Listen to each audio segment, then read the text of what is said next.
Hello and welcome to another tutorial on this Cinema 4D training series. In this tutorial, we'll go over everything you need to know about particles and lights in Cinema 4D. In this series, we'll be using a lot of particles and lights to create explosions, to create effects, suns and flares. So it is very important to watch this tutorial if you have absolutely no clue of what we're talking about. It is another beginner tutorial in this beginner section, but we'll take a look at it. So, as we saw in the first interface tutorial, here is where you create the light. And you can just hold it and you have lots of option lights. But we'll just create a light, which is the first one and the most basic one. You can see in the objects panel here, in the attributes here. And let's just make it bigger by dragging it over. And now you can see lots of options appear. Basic, coordinate, general, details, caustics, noise, shadows. And those might seem very confusing, but not really. First of all, the basic. They just tell you information about the name, the layer, if you want it to be able to see it when you render. And we're not gonna really play around with this. We want to see in the render and we know the light name. You can change it to, I don't know, sun, and now the name is sun. The coordinate is the Y and Z and X position, but you can just change them here, so they won't really help us either. Now, general information is very important, crucial. Here is where you set the color of your light, the intensity, and other stuff. If you press Apple R or Control R to render, you won't see the light. But if you create a cube, you can see how the light is illuminating the cube. And that's how pretty much you can't really see light sometimes, but you can see how they illuminate them. So for example, if you set the color of red, you can now see the cube is illuminated in a red color. And whatever color you change, it'll automatically update by just clicking Apple R or Control R. Now you can also change the intensity to 4 or 500, let's say. And now it's way brighter now. Now you have several types here like Omni or Spot, which is like a spotlight. So you can just increase the surface, what is going to be illuminating. You can illuminate a lot, or maybe not, maybe just a portion of it, as you can see. You can also change it by infinite. It illuminates everything. You see the two sides of the cubes. Or just an area light, which is again just going to illuminate what is facing. So you have lots of options.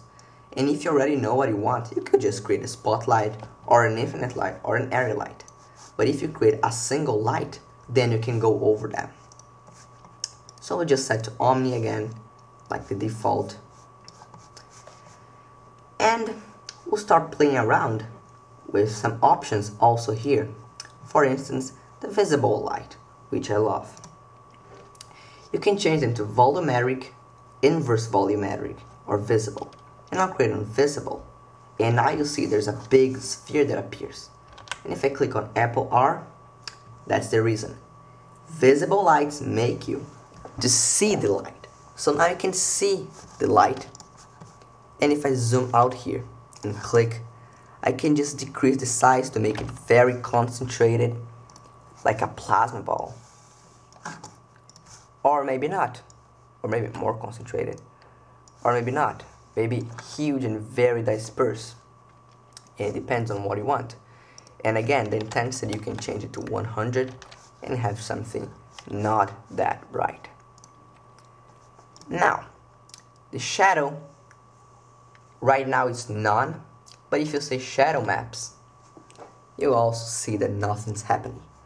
But if you enable the shadow by setting from none to shadow maps, for instance, you can now come, let's jump to the shadow now, shadow maps, set the color to black, and now uncheck it visible to none. So now there is a shadow, but we can't see because everything is black and the shadow is also black. So we'll just, let's say, create a sky which is white and a plane and just increase the size here.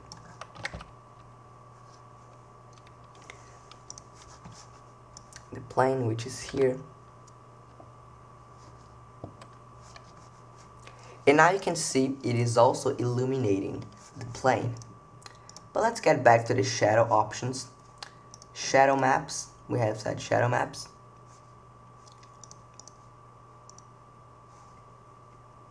And you can change the color of the shadow, let's say red. Make sure it is just about to touch over here, and let's say move the light above.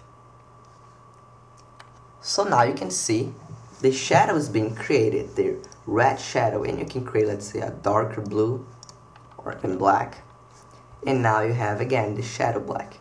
We couldn't see it before because the light was here, so the shadow was being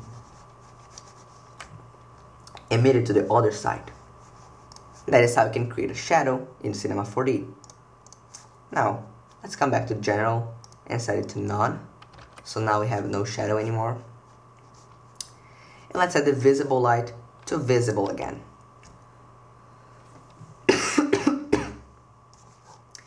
Another thing you can do besides shadow is the noise.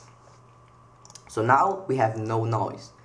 But if we change to visibility now, and I'll just delete this kind of plane so it doesn't take long to render.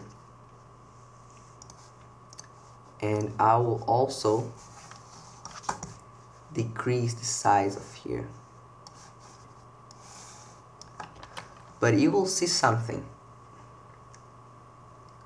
Now, the light is a foggy, noisy thing.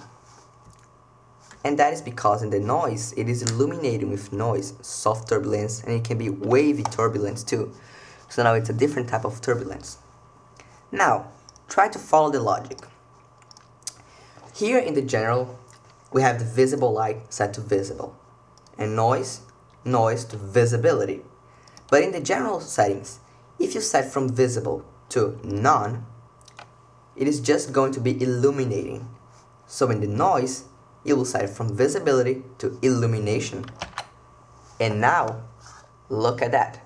It is illuminating the scene or the cube with noise. So it is something definitely not boring and that can create awesome renders for it.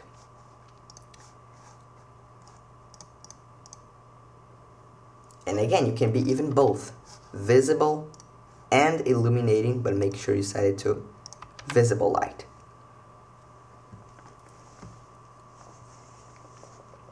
So now I have both things here. Now, that is how we can go over some options, advanced options of lights, but there's one last thing, and I just want to clear everything.